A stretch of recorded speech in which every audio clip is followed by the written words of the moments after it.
em 2 Samuel. De novo, nós vamos falar um pouquinho da vida de Davi. Nós estamos gostando de falar da vida de Davi ultimamente, né?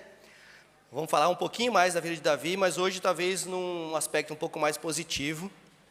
E nós vamos abrir em 2 Samuel, capítulo 7. 2 Samuel 7, nós vamos ler dos versos 1 até o verso 17.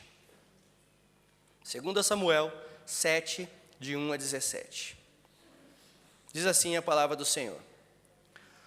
Quando o rei Davi já morava no seu palácio, e o Senhor lhe dera descanso de todos os seus inimigos ao redor, ele disse ao profeta Natã: Aqui estou eu, morando em um palácio de cedro, enquanto a arca de Deus permanece em uma simples tenda. Natã respondeu ao rei: Faz o que tiveres em mente, pois o Senhor está contigo. Naquela mesma noite, a palavra do Senhor veio a Natã, dizendo: Vá dizer ao meu servo Davi, que assim diz o Senhor: Por acaso você é a pessoa que construirá uma casa para eu morar? Nunca morei em nenhuma casa, desde o dia em que tirei os israelitas do Egito até hoje. Mas tenho ido de uma tenda para outra, de um tabernáculo para outro, por onde tenho acompanhado todos os israelitas. Alguma vez perguntei a algum líder deles, a quem ordenei que pastoreasse Israel, o meu povo: Por que vocês não construíram para mim uma casa de cedro? Agora, pois, diga ao meu servo Davi que assim diz o Senhor dos Exércitos: Eu o tirei das pastagens onde você cuidava dos rebanhos, para governar sobre Israel, o meu povo. Sempre estive com você por onde você andou e eliminei todos os inimigos do seu caminho. Eu o farei agora tão famoso quanto os homens mais importantes da terra. Providenciarei um lugar para Israel, o meu povo, e os plantarei ali, para que tenham o seu próprio lar e deixem de ser incomodados. Homens perversos não mais os oprimirão, como fizeram no início, e têm feito desde a época em que nomeei juízes sobre Israel, o meu povo. Também darei a você descanso de todos os seus inimigos. Saiba também que o Senhor estabelecerá uma casa para você. Quando a sua vida chegar ao fim e você descansar com os seus antepassados, levantarei a sua descendência, um fruto do seu próprio corpo, para sucedê-lo, e eu estabelecerei o reino dele. Será ele quem construirá uma casa para o meu nome. Eu o firmarei no trono dele para sempre. Eu serei o seu pai, ele será o meu filho. Quando ele cometer algum erro, eu o punirei com varas de homens, com açoites aplicados por homens. Contudo, nunca retirarei dele o meu amor, como retirei de Saul, a quem tirei diante de você. Quanto a você, a sua casa e o seu reino permanecerão para sempre diante de mim. O seu trono será estabelecido para sempre. Natã transmitiu a Davi tudo o que o Senhor lhe havia falado por revelação. Amém? Amém. Senhor, mais uma vez nos colocamos diante de Ti, pedindo discernimento e entendimento da Tua palavra, Senhor. Fale conosco mais uma vez essa noite, que o Senhor nos ensine, através da vida do Teu servo, aquilo que devemos saber, aquilo que devemos conhecer, aquilo que devemos obedecer da Tua palavra, Senhor Deus. Nos guie, nós Te pedimos, abra o nosso entendimento, ó Pai, e que tudo que seja feito aqui seja para a honra e glória do Teu santo nome. É no nome de Jesus que nós oramos. Amém. Amém. Amém. Irmãos, então nós sabemos que começamos uma nova série chamada Coração Inabalável, baseada no tema para esse ano aqui na nossa igreja. E o sermão de hoje é Quando Deus diz não aos nossos bons planos. Quando Deus diz não aos nossos bons planos. Ao longo dessa série, nós temos acompanhado a formação ou o crescimento espiritual, o amadurecimento do rei Davi. Nós vimos a sua queda moral primeiro, e o arrependimento que depois o restaurou. Depois nós vimos o orgulho silencioso, que deslocou a sua confiança. Agora, chegamos a um momento diferente, talvez um dos mais desafiadores da nossa vida espiritual. Justamente porque ele não se apresenta como crise. Agora não tem crise. Está tudo bem. Está tudo bem com Davi, está tudo bem com o reino. Davi não está pecando. Davi não está sendo disciplinado pelo Senhor. Davi não está fugindo de ninguém. não está sendo confrontado por causa de algum erro que ele cometeu. Pelo contrário, Davi está em paz. O texto começa dizendo que depois que o rei se estabeleceu em seu palácio, o Senhor lhe deu descanso de todos os seus inimigos ao redor. Esse versículo, ele é carregado de significado. Ele nos mostra um Davi maduro, ele nos mostra um Davi estabelecido, abençoado e descansado. Depois de lutas, depois de tantas batalhas, depois de tanto sangue, Davi agora está descansado. O guerreiro agora é um rei de fato. O fugitivo agora vive em um palácio. O homem marcado por batalhas entra em um tempo de estabilidade concebido pelo próprio Deus. E é exatamente nesse contexto que nasce um plano no coração de Davi. Um plano bom, concordo? Um plano bom, um plano piedoso, um plano espiritual, um plano que à primeira vista parece plenamente alinhado com a vontade de Deus. Davi mesmo diz, olha, eu estou morando em um palácio de cedro, enquanto que a aliança do meu Deus ainda está habitando em tendas. Isso não é justo. Os valores estão invertidos aqui, Davi pensou. Davi olha para o palácio onde mora, e em contraste ele vê o Senhor, ou a arca do Senhor, morando em tendas, ou habitando em uma tenda. O seu coração então se inquieta. Algo parece que está fora do lugar. Ele deseja fazer algo para Deus. Você já desejou isso? Já desejou fazer algo para Deus?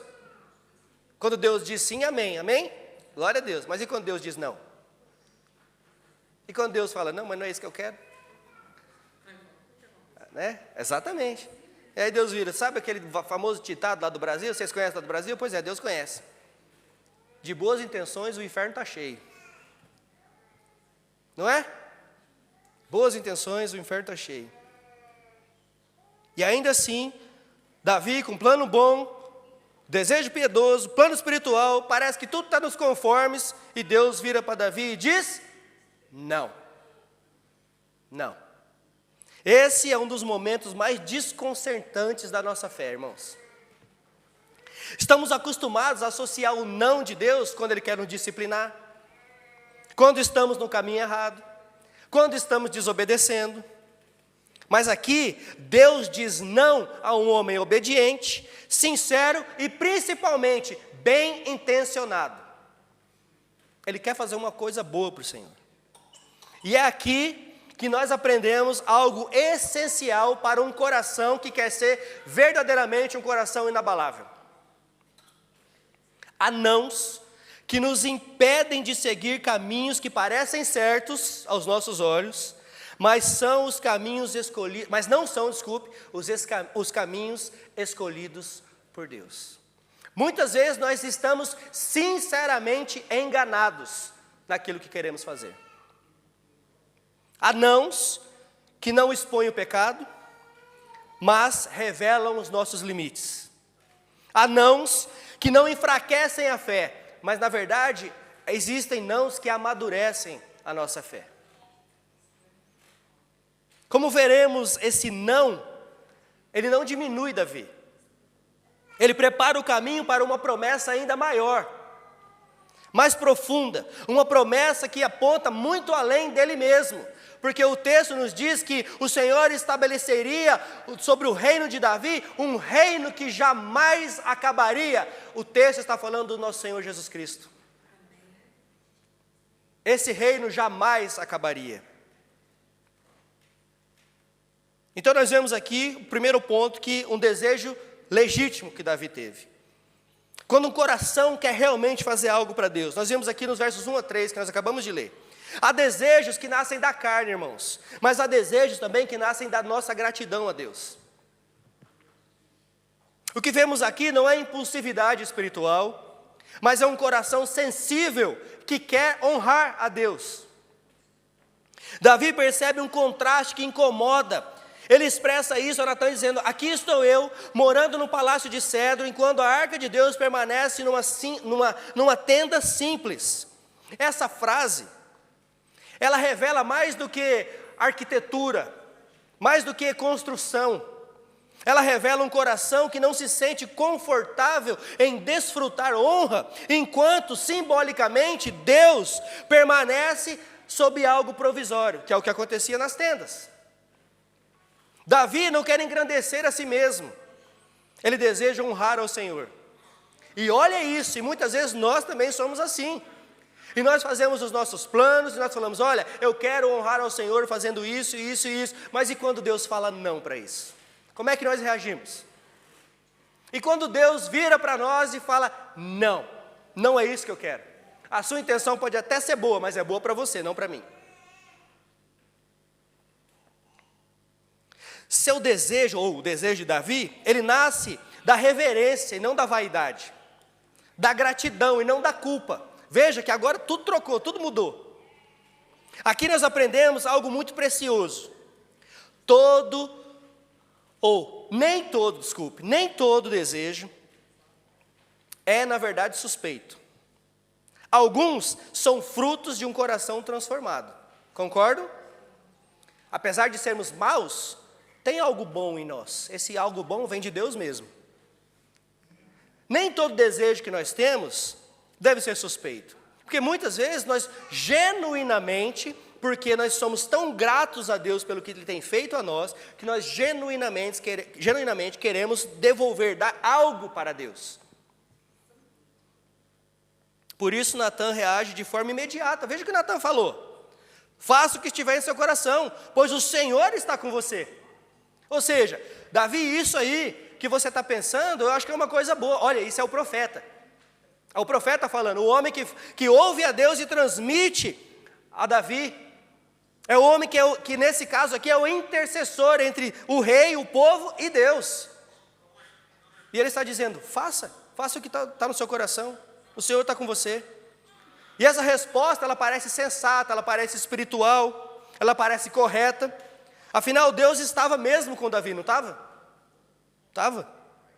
Então o problema não está no coração de Davi, o problema não está nem na intenção de Natã.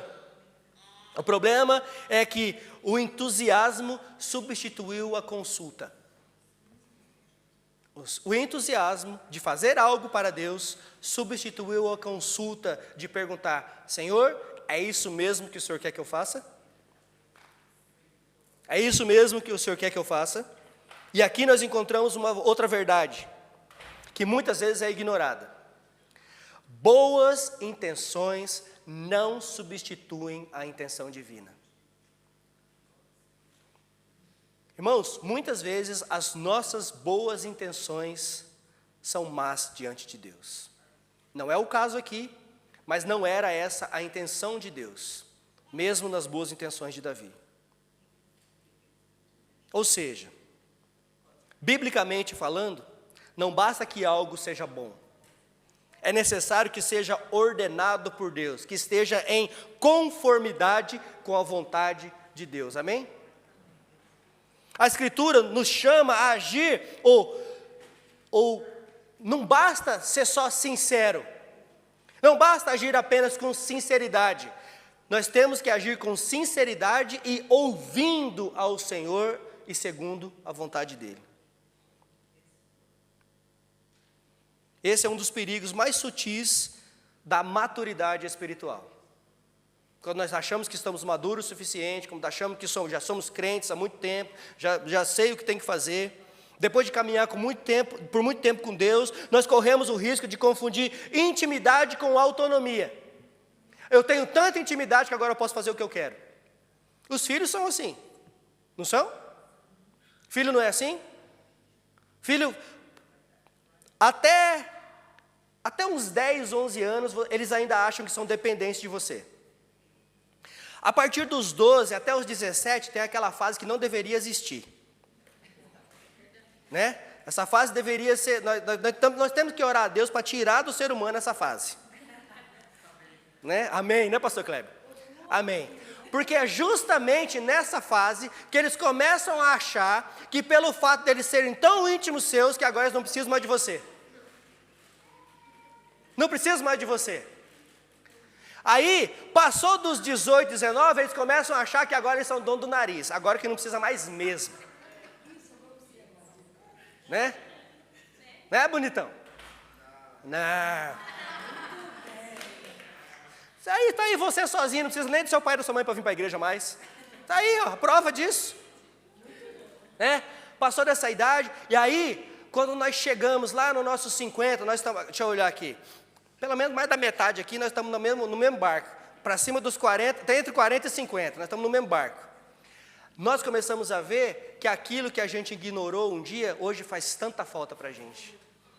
São os conselhos dos nossos pais, das nossas mães, é o tempo que a gente não passou junto, é o café que a gente deixou de tomar, é o abraço que eu deixei de dar, principalmente para você e para mim que estamos do outro lado do oceano, longe dos nossos pais.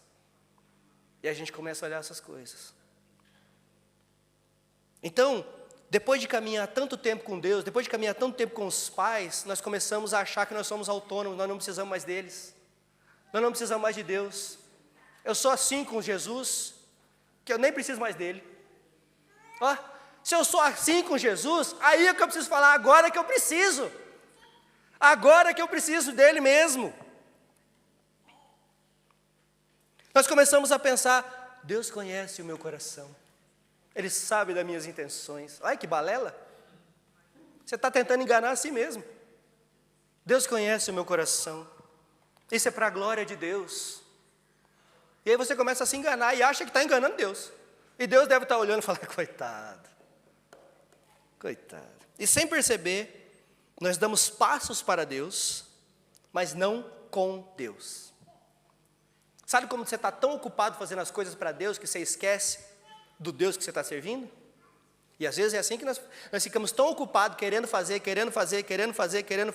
e nós esquecemos de nos relacionar com Deus que nós estamos servindo. Você está ocupado para Deus, mas não conhece Deus. Você está ocupado fazendo as coisas para Deus, ou achando que está fazendo as coisas para Deus, mas na verdade você não tem um relacionamento íntimo com Ele. E o que Deus quer de você?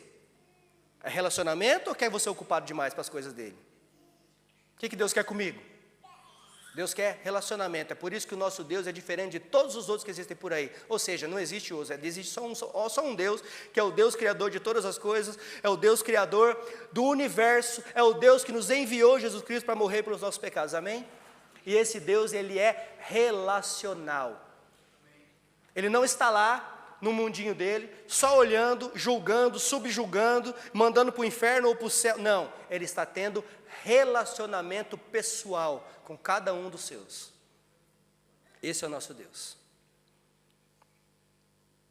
Jesus advertiu os seus discípulos, Mateus 7:21. Nem todo aquele que diz, Senhor, Senhor, entrará no reino dos céus, mas apenas aquele que faz a vontade do meu Pai que está nos céus. Está vendo?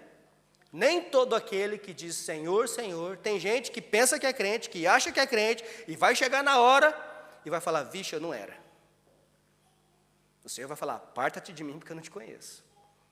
Senhor, mas eu orei no teu nome, eu curei no teu nome, eu preguei no teu nome, eu fiz isso, fiz aquilo outro, fiz tudo isso no teu nome. Exatamente, você fez tudo isso no meu nome, mas não fez para mim. Você fez tudo, você estava ocupado demais fazendo as coisas, achando que era para mim, mas não teve relacionamento nenhum comigo. Ou seja, eu te conhecia, mas você nunca me conheceu. Aparta-te de mim. Então o problema não está na confissão verbal, irmãos, mas na desconexão entre devoção e obediência. A fé bíblica ela não é medida pela intensidade de desejo, concordam? A fé bíblica não é medida pela intensidade do meu desejo. Ela é medida pela submissão à vontade revelada de Deus, amém? É assim que a fé bíblica é medida. Deus não busca apenas servos dispostos, Ele busca servos obedientes. Não basta estar disposto, nós precisamos estar dispostos e dispostos também a obedecer. No Novo Testamento, isso torna ainda mais claro. A igreja ela é constantemente tentada a medir fidelidade pelo tanto de atividade que ela faz. Projetos, programas, crescimento visível, mas o critério de Deus permanece o mesmo: relacionamento. Um dia eu fui numa reunião de pastores, que eu saí, era um café de pastores, eu saí no meio do café, o café estava até bom, mas não quis nem aproveitar mais. Porque na verdade, esse café de pastores era só para os pastores lá na frente falar quantos membros tinham na igreja deles. Eu falei, então eu sou o pior deles. Olha o tamanho de Clifuca. O que eu estou fazendo aqui? Um fala que tem 500, outro fala que tem 300, outro fala que tem 1000. Balançando a chave da Mercedes aqui, para todo mundo ver. A chave da Mercedes balançando, para todo mundo ver. Teve um que chegou com segurança. Segurança, motorista, parou na porta e ficou assim, ó. Falei, nossa. Cadê o meu? Cadê você, Bruno? Que eu estava pensando, você é grande, faz alguma coisa? Kleber, vou levar uns meninos fortes aí para ir comigo, só para fazer uma moral. Eu olhei para eles, me senti envergonhado. Não, eu senti nada, eu senti foi nojo. Eu senti foi angústia de estar ali naquele meio. Eu levantei no meio do café e falei, muito obrigado, e já vou avisar, não me convide mais, tchau. Fui embora. Isso não é arrogância da minha parte, irmãos. Porque eu fui lá achando que a gente poderia, de alguma forma, trabalhar junto como pastores de uma comunidade brasileira, de fala portuguesa, trabalhar juntos, fazer alguma coisa junto. Não, cada um por si, Deus para todos. Ninguém estava afim de fazer nada com ninguém. O propósito ali é um falar da sua igreja, o quão melhor ela é do que a do outro. E para que eu quero estar num lugar desse? Né? Então, irmãos, um coração inabalável não é sempre aquele que quer fazer algo para Deus, mas é aquele que aprende a perguntar antes de agir. Nós precisamos começar a perguntar antes de agir. O maior ato de adoração não é a iniciativa, mas é a rendição. O maior ato de adoração a Deus não é quando eu faço alguma coisa, mas é quando eu me rendo a Ele. E consigo ouvir a sua voz. E aí eu vou para o meu segundo ponto, que é quando Deus ele redefine os nossos planos. Que está dos versos 4 a 7, que nós lemos, não vou ler novamente, você lê depois em casa. Naquela mesma noite, não foi nem no outro dia, foi na mesma noite, Deus falou com Natã. O que parecia resolvido durante o dia, é completamente mudado durante a noite. Deus não se apressa como nós, mas também Ele não se atrasa, amém? Ele fala no tempo certo, no seu tempo certo. O Senhor então pergunta, será você quem construirá uma casa para eu morar? E essa não é uma pergunta por falta de informação, não. Ela é uma pergunta pedagógica. Deus não confronta com dureza, mas Ele confronta com teologia, aqui nesse caso. Ele não diz, seu plano está errado. Ele diz, você realmente entende quem eu sou? Você acha mesmo que eu preciso de uma casa? Eu preciso que você construa uma casa para eu morar? Se fosse eu ou você, a gente ia falar com Davi assim, você sabe com quem você está falando? Você tem noção com quem você está falando? É como se Deus estivesse falando, você acha mesmo que eu, o Criador dos céus e da terra, aquele que te livrou de tudo que você passou até hoje, aquele que te deu o reino de mão beijada, preciso que você me construa uma casa.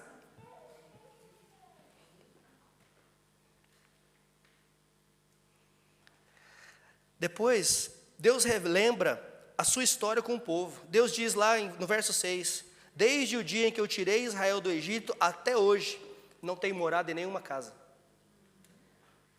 Não tem. Deus nunca esteve limitado a estruturas humanas, irmãos. Ele caminhou com o povo no deserto, Ele esteve presente na fragilidade e acompanhou a peregrinação do povo o tempo todo. O Deus da aliança é o Deus que se move com o seu povo. Ele não é estático, Ele não precisa de um lugar para Ele ficar. Deus se faz presente onde o seu povo está. Amém? Amém. Você é povo de Deus? Amém. Então entenda. E aí vem a afirmação decisiva. Em todo o tempo em que andei com os israelitas, pedi que me construísse um templo? Cabeção. Não pedi. A iniciativa não partiu de Deus, o plano de Davi é sincero, mas não foi ordenado pelo Senhor. Aqui nós somos confrontados com essa verdade, Deus não depende da iniciativa humana para cumprir os seus propósitos eternos. Deus não precisa de nós. Nós é que precisamos dele. Que nós possamos entender isso de uma vez por todas. O não de Deus protege Davi de um perigo sutil. O orgulho espiritual, que mais tarde nós já vimos semana passada que aconteceu. Não o orgulho explícito, mas o orgulho silencioso de achar que Deus precisa de nós. Jesus, em Lucas 17:10, olha o que ele diz. Ele diz somos, ele não disse vocês, ele disse somos. Somos servos inúteis.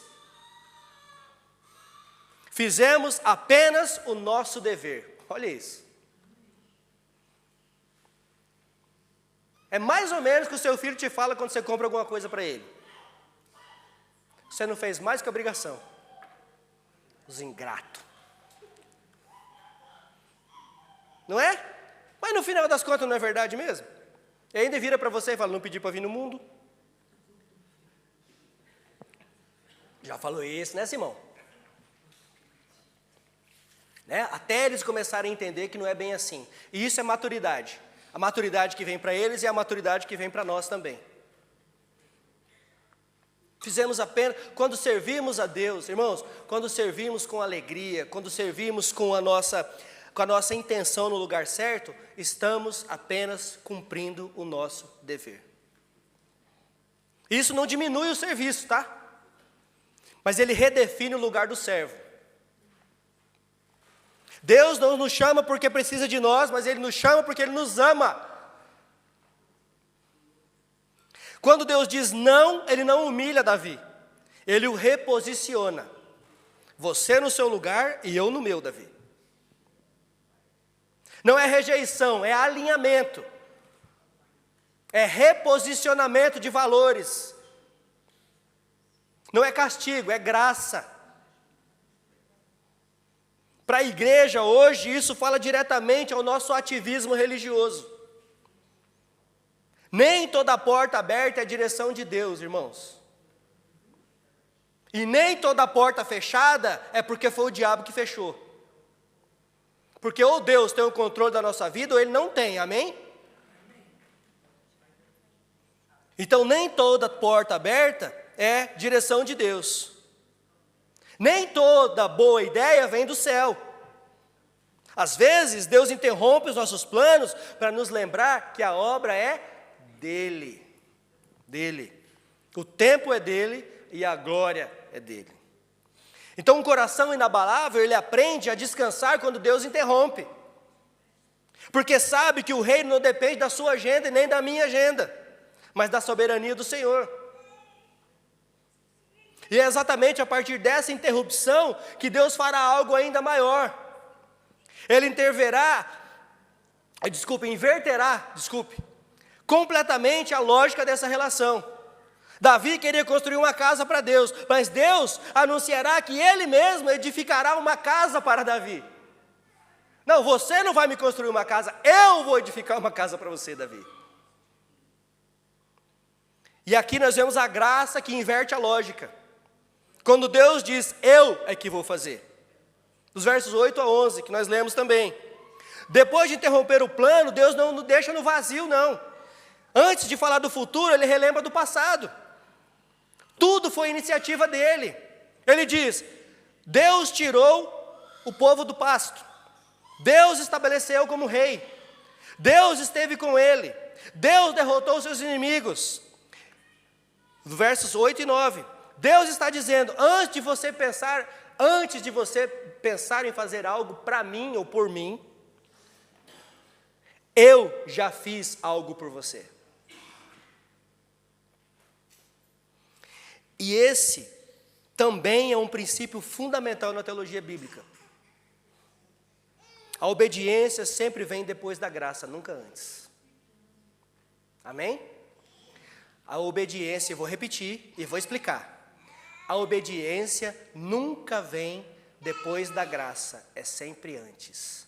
Porque primeiro, Deus demonstra a sua graça nas nossas vidas, para depois nos tornarmos obedientes.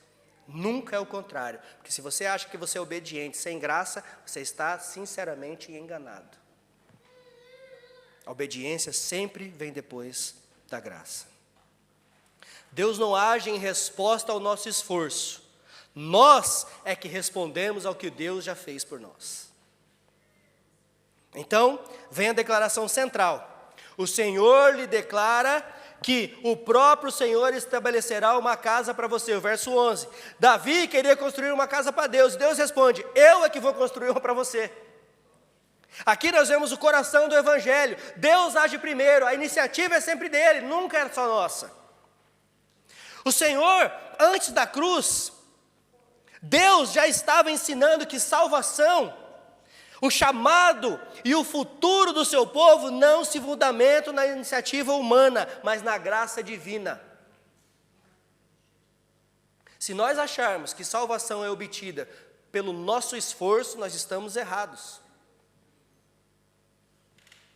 Jesus afirmou essa verdade: não foram vocês que me escolheram, eu escolhi a vocês. João 15,16. E ainda mais: e eu os escolhi para irem darem? Não, bons frutos. Frutos que permaneçam. Então, nós vivemos a partir da graça, não para conquistá-la. Perceba a ordem: escolha divina, envio, fruto duradouro. Eu os escolhi para irem e darem bons frutos. Nunca o contrário. Então, o coração inabalável é aquele que aprende a olhar para trás e reconhecer: foi o Senhor que me trouxe até aqui. Ebenezer, até aqui nos ajudou o Senhor. Alguém disse isso? Quem foi? Quem foi que disse isso? Josué. Obrigado. Vi que vocês todos estavam sabendo, só estava esperando eu falar mesmo para ver se era verdade. Então, olhar para frente é dizer: será o Senhor quem vai sustentar o que vier? Amém? Quando olhamos para frente é com esses olhos. E ainda, essa casa, Deus promete a Davi, aponta para algo muito maior do que uma dinastia terrena somente. Ele prepara o caminho para o Filho eterno. Deus já está apontando para Jesus aqui nesse texto, o verdadeiro rei, aquele que edificaria não um templo de pedra, mas um reino que seria nunca, jamais abalado.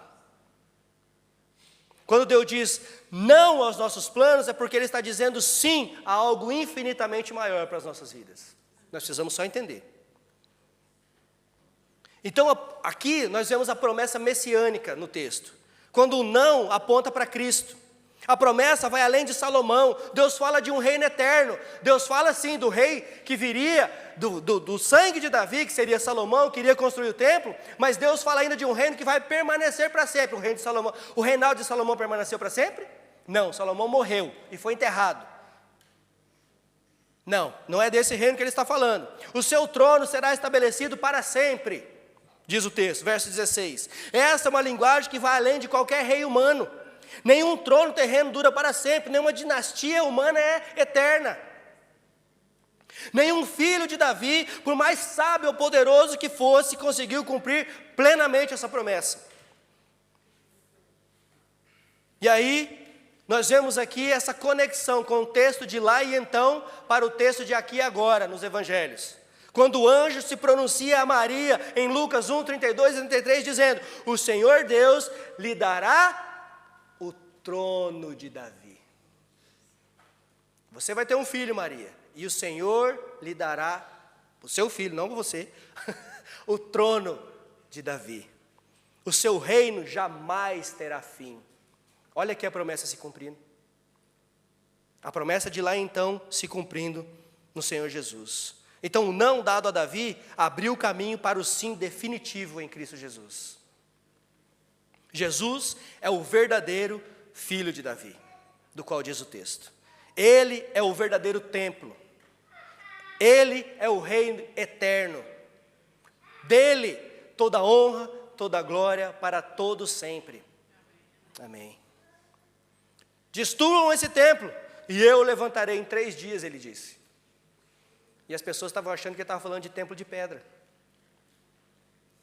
Na cruz, o templo foi destruído. Na ressurreição, ele foi levantado. Era exatamente isso que o Senhor estava dizendo. Destrua esse templo, que em 3 dias você vai ver que eu estou de volta.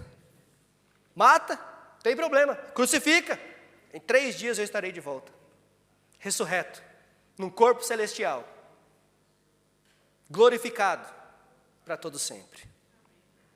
Então para nós hoje, isso deve trazer descanso e esperança, irmãos. Nós não somos chamados para estabelecer o reino. Somos chamados a participar do reino que já foi estabelecido pelo Senhor Jesus.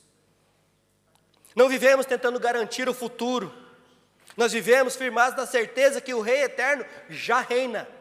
O Senhor Jesus não vai reinar quando Ele voltar novamente. O Senhor Jesus já reina. O Senhor Jesus não vai vencer a morte. O Senhor Jesus já venceu a morte.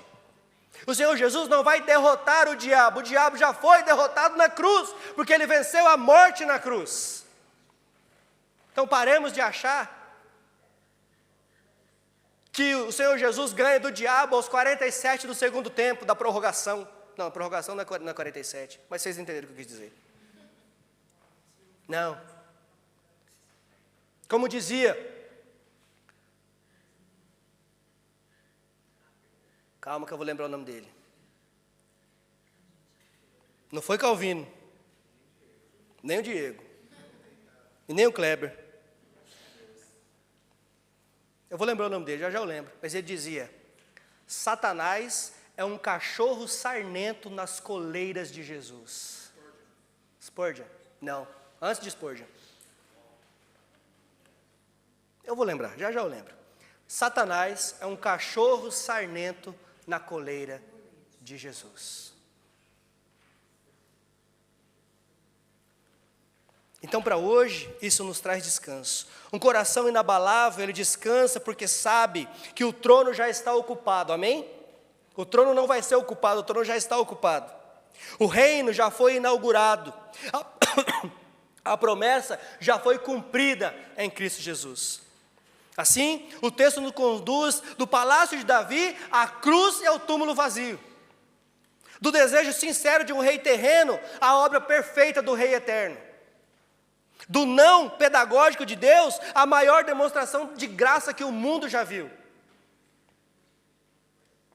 Então a resposta correta, quando o coração descansa no não de Deus, aí nós estamos tranquilos. Davi entra, senta-se diante do Senhor e ora. Martinho Lutero.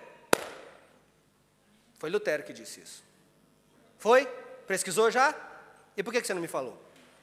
Estava esperando, né? Quem falou até que não foi Josué. Ah, é? Aí, viu? Devia ter me corrigido. Ah, sim. Verdade, está certo. Samuel também, está certo. Foi Martinho Lutero que disse.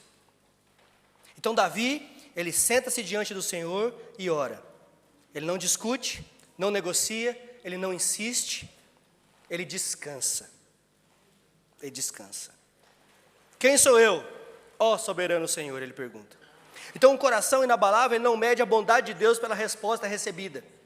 O coração inabalável, ele se descansa no caráter do Deus que ele conhece.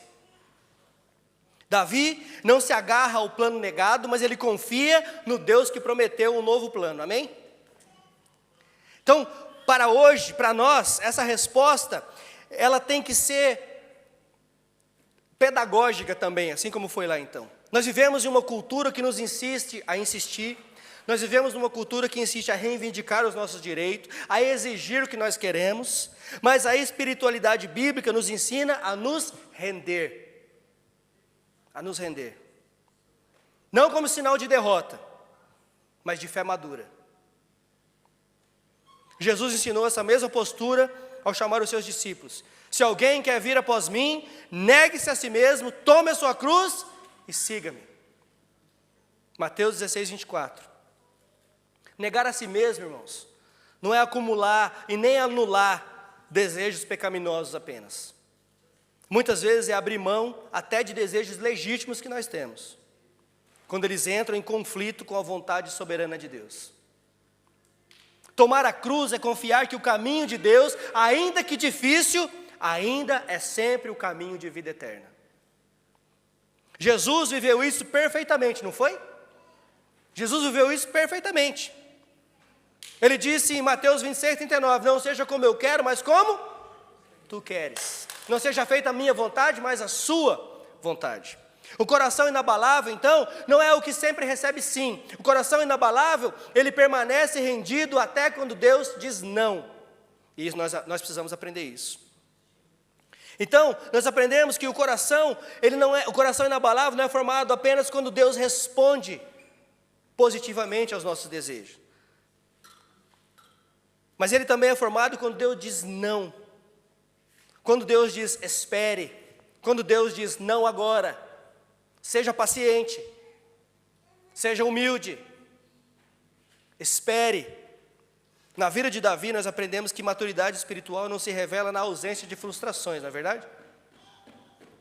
Mas na confiança perseverante no caráter de Deus. Davi queria construir uma casa para o Senhor, o seu desejo era legítimo, era sincero e piedoso, mas Deus tinha algo maior em mente. Davi pensava em um templo. Deus pensava em um reino eterno. O não de Deus não foi rejeição a Davi, foi redenção do plano. Deus disse, não é como você quer, mas sim como eu quero. Renda-se somente à minha vontade. Não foi frustração, foi graça antecipada. Aquilo que parecia uma porta fechada se tornou o caminho para a maior promessa já feita, a vinda do Senhor Jesus, a vinda do Messias que tiraria o pecado do mundo. O não de Deus foi, na verdade, um sim infinitamente maior para a humanidade. Que nós, então, aprendamos a confiar como Davi confiou. Sem perguntar, sem reclamar, sem justificar, apenas confiar. Que aprendemos a descansar quando Deus interrompe os nossos planos. Que aprendemos a nos render quando Ele redefine os nossos caminhos. Ah, quanto eu sei disso, irmãos. Eu já contei essa história para vocês que são novos aqui, eu vou contar um pouquinho de novo para vocês. Eu vim para cá há 20 anos atrás. E eu vim para cá, não vim para cá de alegre, não. Eu vim para cá igual todo mundo vem. Eu vim para cá para trabalhar e fazer dinheiro. Igual todo mundo vem. Eu não era pastor, eu já era crente, mas eu não era pastor, eu não era líder de igreja. Eu vim para cá igual todo mundo vem. Nega, vamos para lá, vamos ganhar um dinheiro, daqui 5 anos a gente volta e vamos viver feliz para sempre. Vocês já fizeram esses planos também, tenho certeza. Quem aí veio para cá e falou assim, não, eu vou ficar lá uns 20 anos. Mentira. Você falou, no máximo, vou ficar lá uns 3, 4, 5, no máximo, e estou voltando para casa. É ou não é verdade? Todo mundo. Todo mundo. Ah, vocês já estão velhos. Não, estou brincando. Mas você não conta mais. Você já veio na outra fase. Você já veio na fase que você já trabalhou, já ganhou dinheiro, agora veio desfrutar. Não, é verdade. Agora falando sério.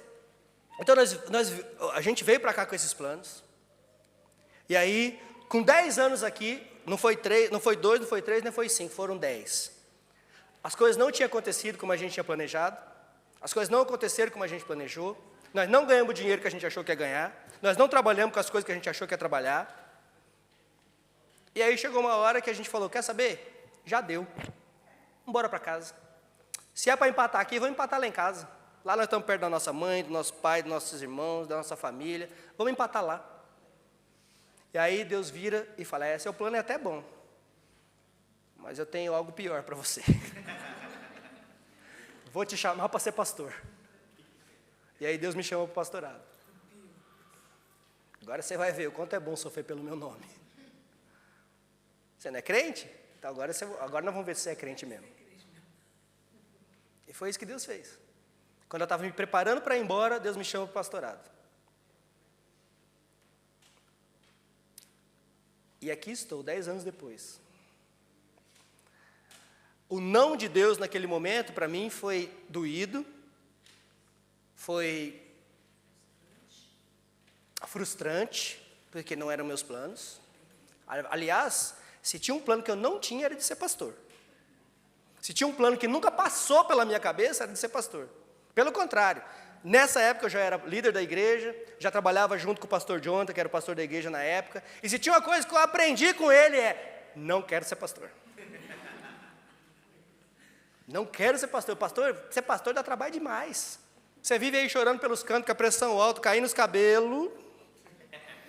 Só não tem pressão alta, mas os cabelos já estão indo. Caindo os cabelos, não dorme de noite. Não quero, obrigado. E aí Deus fala, é você mesmo. Pois é, e Deus mudou tudo. Mas aí, irmãos, eu aprendi isso tudo que eu falei aqui, ó. Aprendi a confiar como Davi confiou. Eu aprendi a descansar quando Deus interrompeu os meus planos. E eu aprendi a se render quando Ele redefiniu os nossos caminhos. Precisamos aprender essas coisas. Porque pela minha vontade eu não estaria aqui mais. Mas Deus tinha outros planos para a minha vida, e Ele tem outros planos para a sua vida, você pode ter certeza, do que esses que você está fazendo aí. Você já está aí pensando nos planos de amanhã, eu tenho certeza. Você está aí me ouvindo, está falando, amanhã eu vou levantar, tenho que levar os meninos na escola, tenho que fazer a marmita do marido, tenho que fazer não sei o quê, não sei o quê. Você não sabe nem se você vai levantar amanhã da cama. Você sabe? Não sabe? Irmãos, a nossa esperança não está no que nós conseguimos construir para Deus. A nossa esperança está no que Deus já fez, já construiu por nós. A nossa esperança está firmada em Jesus Cristo, o Filho de Davi, o Rei eterno, aquele cujo trono jamais será abalado. Essa é a nossa esperança. O verdadeiro templo de Deus entre nós. Quando Deus diz não, Ele continua sendo bom. Quando Deus diz espere, Ele continua sendo fiel. Quando Deus diz sim, Ele sempre faz no tempo perfeito, amém? Sempre. Deus não erra.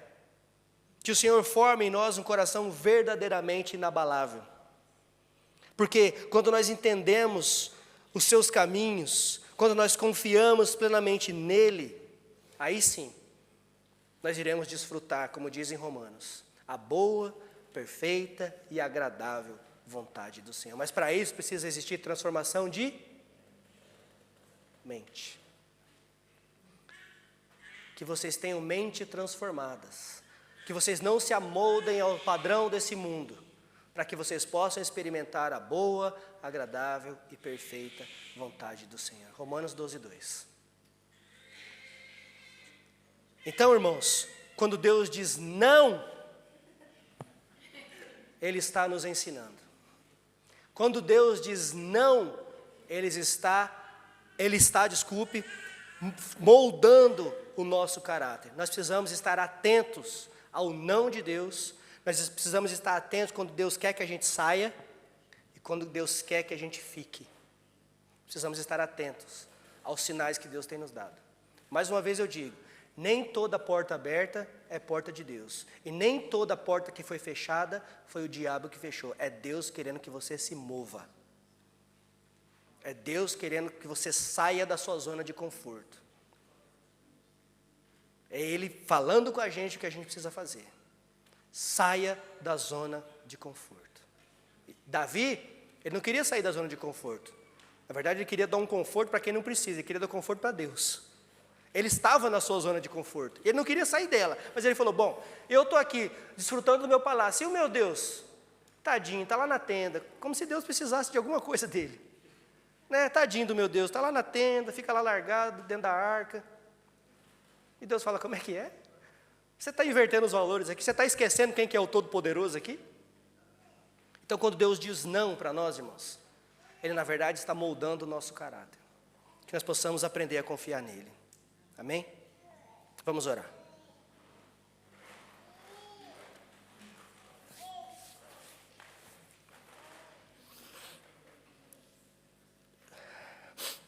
Senhor nosso Deus, nós nos colocamos mais uma vez diante de Ti, com os nossos corações rendidos, humilhados e ao mesmo tempo agradecidos pela Tua grandeza, pela Tua misericórdia, pela Tua graça. Pai, ensina-nos a confiar quando os nossos planos são interrompidos, a descansar quando ouvimos o Teu não e a nos alegrar, sabendo que os Teus caminhos são sempre melhores que os nossos.